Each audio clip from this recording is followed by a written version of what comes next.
குலசேகரப்பட்டினம் தசரா திருவிழா இன்று கொடியேற்றத்துடன் கோலாகலமாக துவங்கியது. இந்த விழாவின் இறுதியான சூரசம்ஹாரம் நிகழ்ச்சி அக்டோபர் 2ஆம் தேதி நடைபெறுகிறது.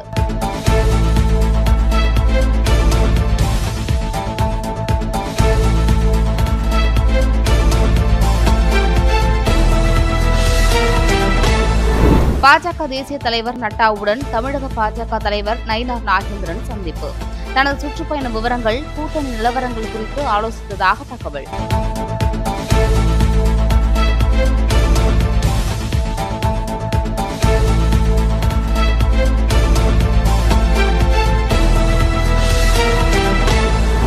சென்னையில் அமமுக பொதுச் செயலாளர் டிடிவி தினகரனுடன் முன்னாள் பாஜக மாநில தலைவர் அண்ணாமலை சந்திப்பு. சென்னை அடையாறில் உள்ள இல்லத்தில் சுமார் 1.5 மணி நேரம் இருவரும் பேச்சுவார்த்தை.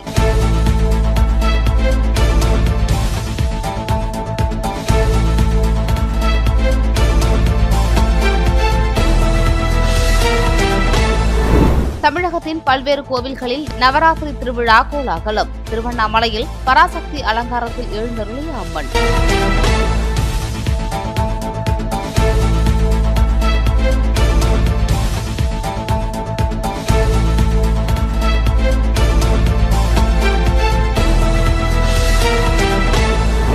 அரசியல் மோதல்களை தீர்த்துக் கொள்வதற்கானவை நீதிமன்றங்கள் அல்ல என நீதிபதிகள் கருத்து. நாடு முழுவதும் குவிந்துள்ள அரசியல் ரீதியிலான அவதூறு வழக்குகளுக்கு முடிவு ஏற்பட வாய்ப்பு.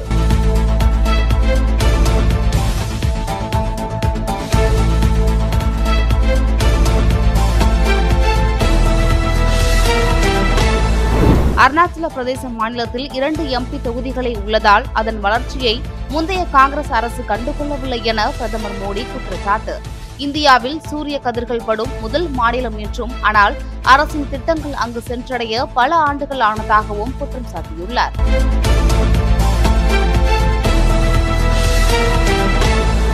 சத்தீஸ்கர் மாநிலம் நாராயண்பூரில் பாதுகாப்பு படையினர் நடத்திய தாக்குதலில் 2 நக்சலைட்டுகள் சுட்டுக் கொலை. அவர்களிடமிருந்து AK-47 வெடிபொருட்கள், மாவோயிச இலக்கியங்கள் மற்றும் பிரச்சார அறிக்கைகள் பறிமுதல்.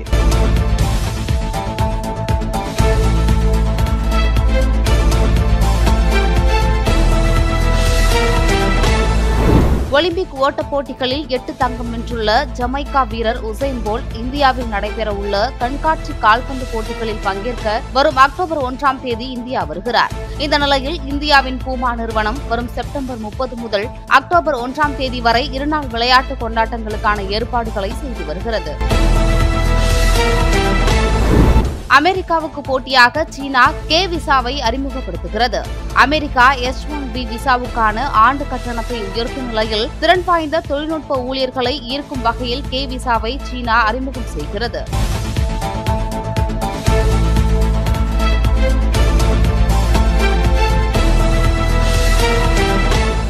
இந்தியாவிலேயே முதன்முறையாக அனைத்து பொது போக்குவரத்தையும் இணைக்கும் வகையில் iOS மற்றும் ஆண்ட்ராய்டு தளங்களில் செயல்படக்கூடிய சென்னை 1 மொபைல் செயலியை தொடங்கி வைத்தார் முதலமைச்சர் மு.க.ஸ்டாலின்.